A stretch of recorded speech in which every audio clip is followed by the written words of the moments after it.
धन प्यारे निरंकार जी। सत्संग जी, प्यार से आज कहना भावनगर निरंकार में जी। आके आप सबके दर्शन करके बहुत ही अच्छा लग रहा है कि कैसे पिछले कुछ घंटों से जहाँ सत्संग का आनंद ले रहे हैं सभी, और क्या जो जो एक एक बच्चे के मुंह से, बड़े के मुंह से, बुजुर्ग के मुंह से, युवा के मुंह से, चाहे कोई भी भाषा रही, हिंदी रही, अंग्रेज़ी रही, गुजराती रही, मराठी रही, तो जो जो भी सुना सभी का संदेश क्या था कि ये एक इंसान अपनी असली पहचान कर ले। ये आत्मा इस शरीर में है, पर ये शरीर को ही मान लेती है सच्चाई, जबकि सच्चाई तो ये है कि ये शरीर ने तो कुछ साल जीने हैं और फिर ये शरीर का साथ छूट जाएगा, पर इस आत्मा की यात्रा तो लंबी है। तो ये जो परमात्मा है उसको चाहे हम किसी भी नाम से संबोधित करें, जहाँ आस्था है, ये वही परमात्मा है जो एक कुरुक्षेत्र के मैदान में ये विराट स्वरूप के नाम से था, या ये अभी निराकार के रूप से इसको भगवान, अल्लाह, किसी भी नाम से हम जैसे आस्था रखते हैं, बुलाते हैं, पर ये मूल बात तो ये है कि ये आत्मा इस परमात्मा से आई है। ये जो मालिक है इसकी जानकारी प्राप्त की जा सकती है, और ये तभी हो सकता है जब हम ये अपना जीवन, इस की ये लड़ियाँ चल रही हैं जीवन की, ये सांसें हैं हमारे पास, तो ये संभव हो जाता है क्योंकि जीते जी ही इसकी प्राप्ति होती है, इसको जाना जाता है। तो अभी वो सुनहरा अवसर हमारे पास है, नहीं तो जब ये सांसें ख़त्म हो जाएंगी, जब ये लगता है कि बचपन में कि अभी तो उम्र बहुत है, इसकी प्राप्ति बाद में कर लेंगे, ये भक्ति वाला जीवन बाद में शुरू करेंगे,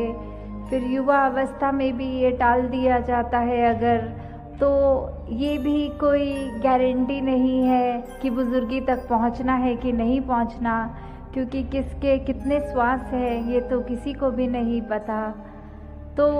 हर हाल में, हर पल में इस परमात्मा को जानने के बाद अगर इसे शुक्रिया करेंगे तो वो ही हर पल को हमारा सुनहरा बना सकेगा।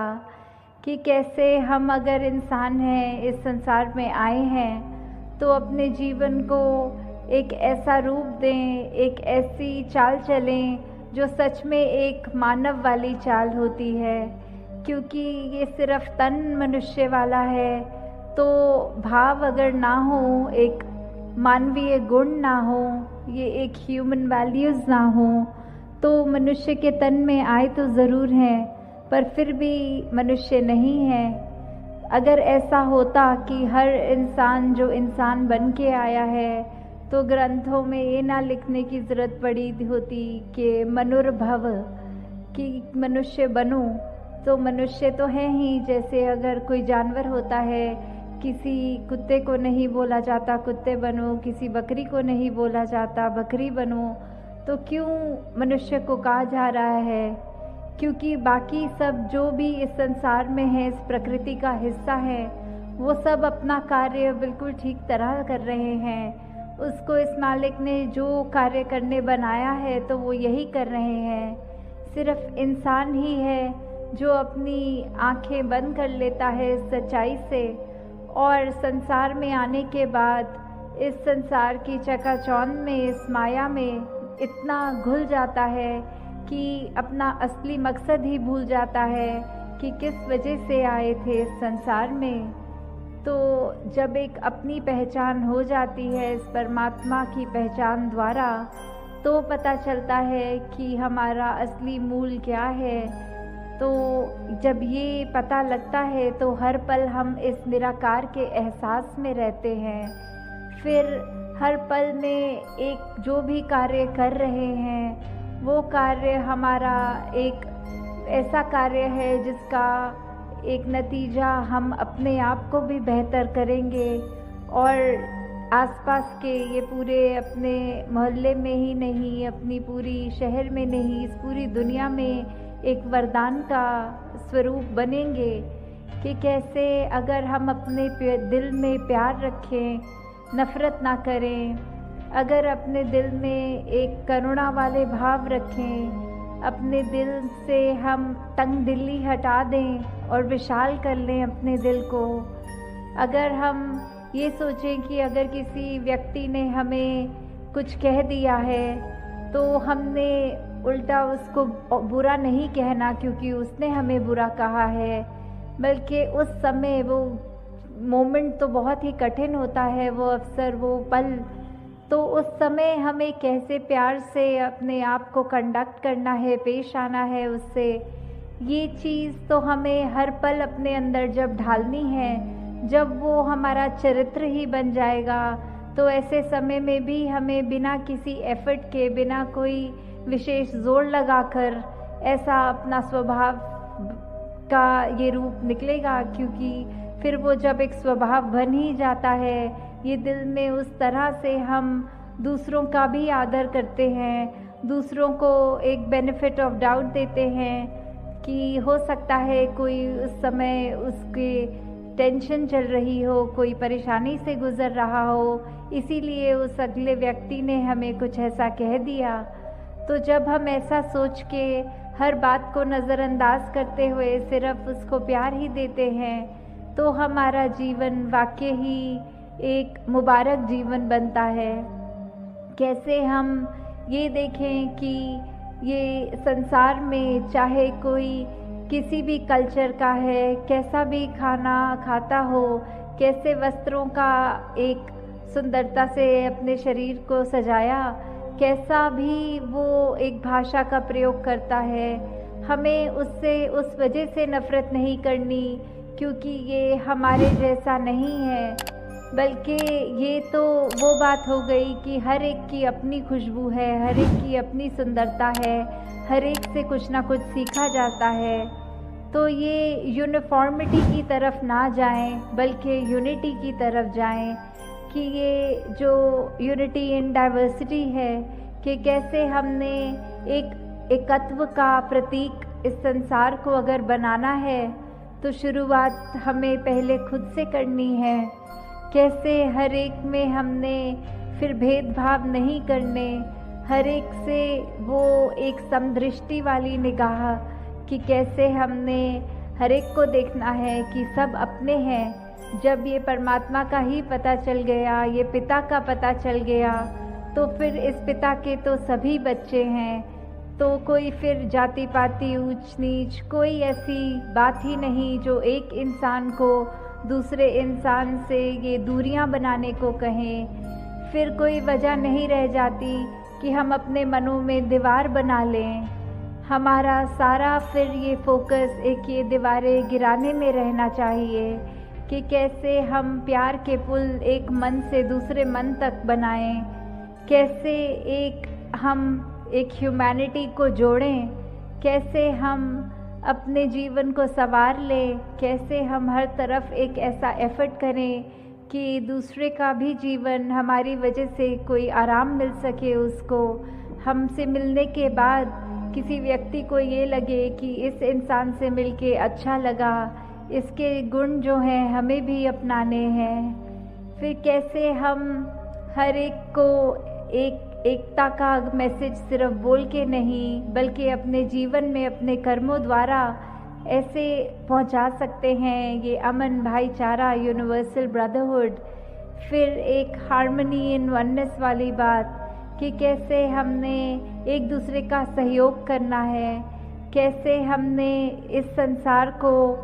फिर एक आए तो हैं अपनी जिम्मेवारी भी निभानी है, परिवार के लिए भी, या जो भी कभी बचपन में स्कूलिंग, बड़े होके कॉलेज, फिर अपना एक गृहस्थी का उस तरह से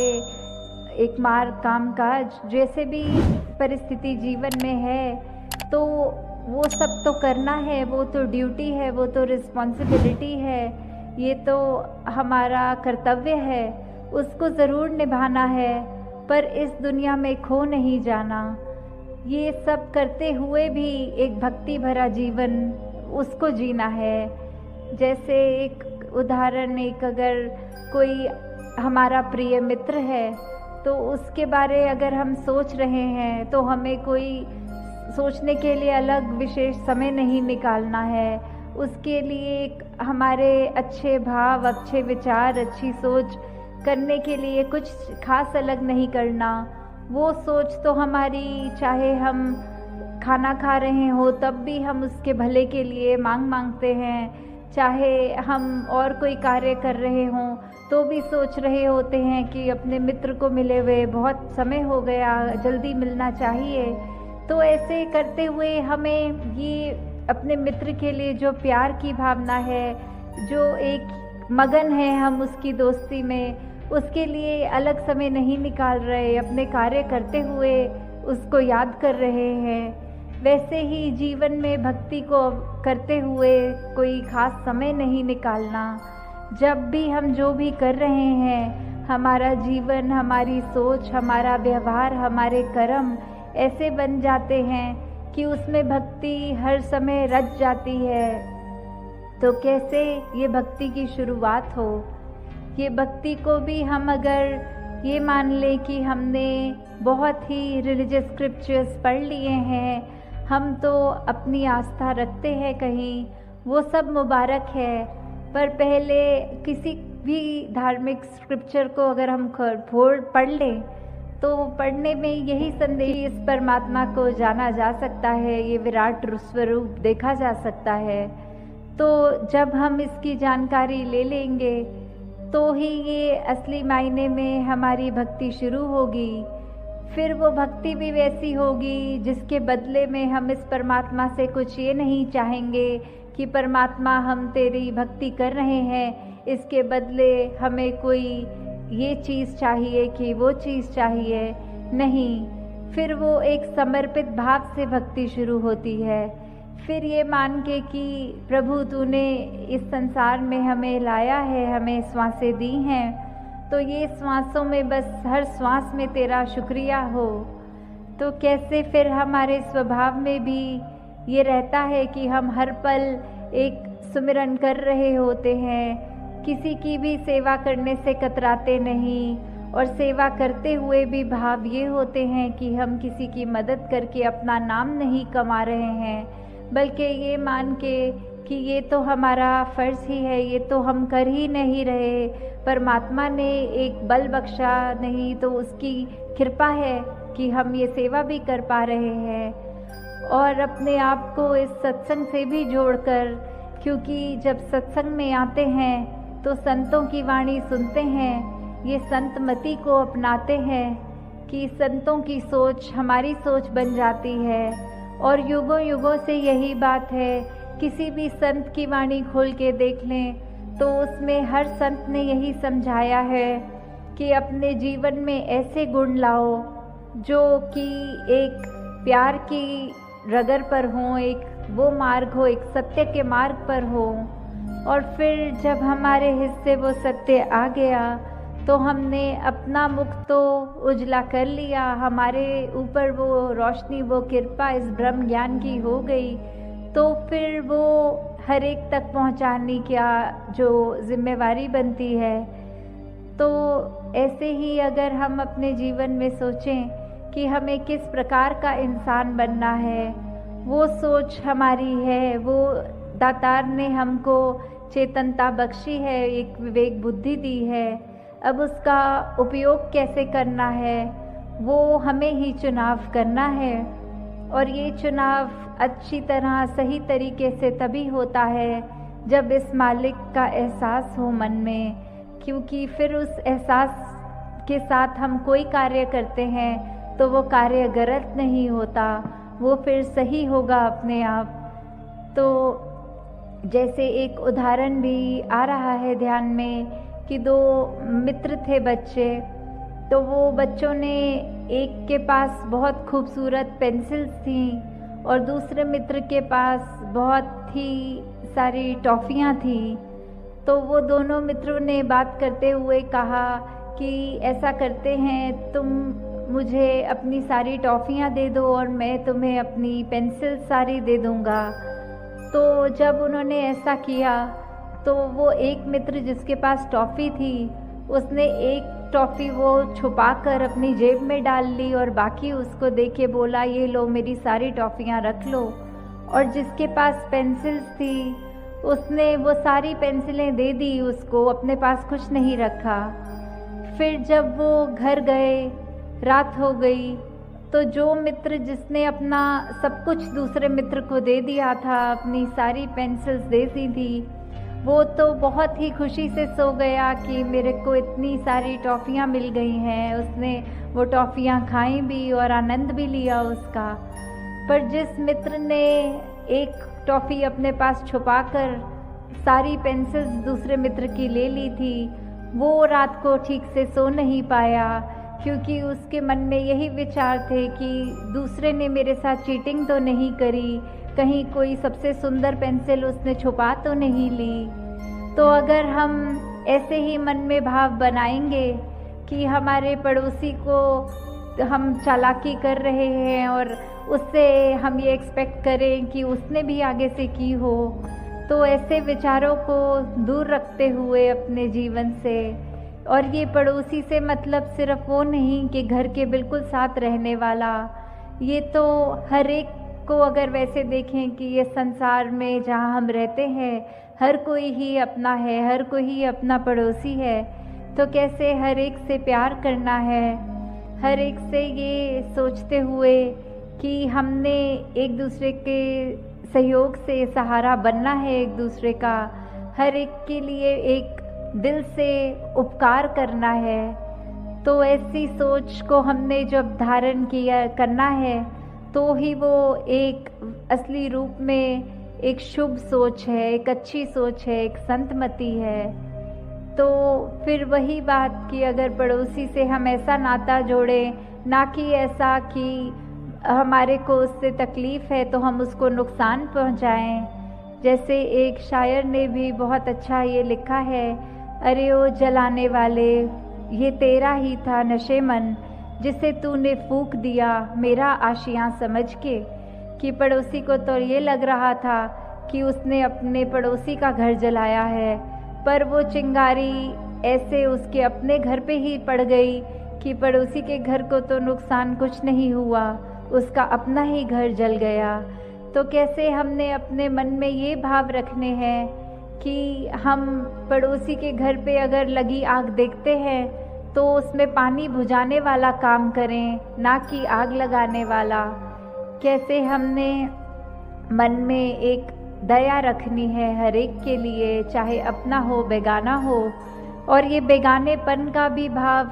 तभी ख़त्म हो सकता है जब हम एक अपनत्व रखेंगे हर एक के साथ, कि ये हर कोई इस संसार में हमारा है। तो किसी से फिर दिलों में ये दरारें नहीं आएंगी, ये दिलों से बस प्यार की भावना ही उपजेगी। फिर हम अपना एक रूप उसके आगे ऐसा रखेंगे कि हम आपकी सेवा करने के लिए ही इस संसार में आए हैं। तो वो भाव जब होगा तो असली रूप में हमारा जीवन एक संवर जाएगा। तो दासी आप सबका और ज़्यादा समय नहीं लेगी, अपनी वाणी को यहीं विराम देते हुए ये अरदास इस प्रभु परमात्मा, इस मालिक से कि जो तो इसकी पहचान करके एक भक्ति मार्ग पे अपना जीवन शुरू कर चुके हैं, वो जीवन हर एक को मुबारक हो। और जिसको ये दात नहीं मिली वो भी ये दात को जल्दी प्राप्त करके अपने जीवन को संवार ले, क्योंकि यही एक असली धन है जो हमारे पास रहना है। ये जीवन काल में भी उपयोगी होगा और जब ये सांसें ख़त्म हो जाएंगी तो भी ये मोक्ष, ये मुक्ति इसी के द्वारा ही प्राप्त होती है। तो कितना भी हम इस जीवन में अगर धन जोड़ते रहें तो भी वो सिकंदर वाली बात कि इतनी दुनिया पे उसने राज करके इतना ज़मीन, इतनी जायदाद बना के भी खुद जब रवाना हुआ, ये रुखसत हुआ, तो भी हाथ तो खाली थे। तो हमें क्या करना है जीवन में, हमें किस तरह का धन जोड़ना है, एक मेहनत करके अपने घर परिवार को एक आराम देने वाली घर तो बनाना मुबारक है, पर एक स्पिरिचुअल जो धन है, ये ब्रह्म ज्ञान की दात है, इसको अगर झोली में नहीं डाला तो फिर ये हीरे जैसा जन्म है, कौड़ी के भाव गंवा रहे हैं, वो बात सच हो जाती है। तो दातार सभी पे कृपा करे कि ये असली जो कीमती चीज़ है, ये वस्तु है, जो मीरा ने भी कहा राम रतन धन पायो, कि ये जो धन है ये सभी के हिस्से आए। सत्संगत जी, धन निकाय।